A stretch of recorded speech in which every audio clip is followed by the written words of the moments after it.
ওই দেখো জয় হনুমান বাগানে, আর আমার ডোডো ভৌ ভৌ করছে। এই দেখছো,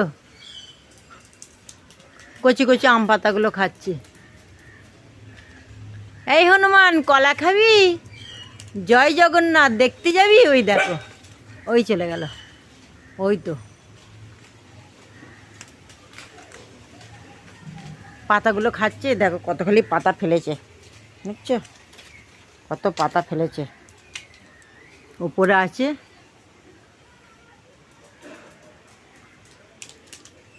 কি রে, এ দেখো হনুমান বসে, আয় আয়, হুপ হুপ। ওই দেখো, ওই দেখো কেমন পাতাগুলো খাচ্ছে দেখো। এই এবার আমের বউলা আসবে, দেখো পাতাগুলো খাচ্ছে।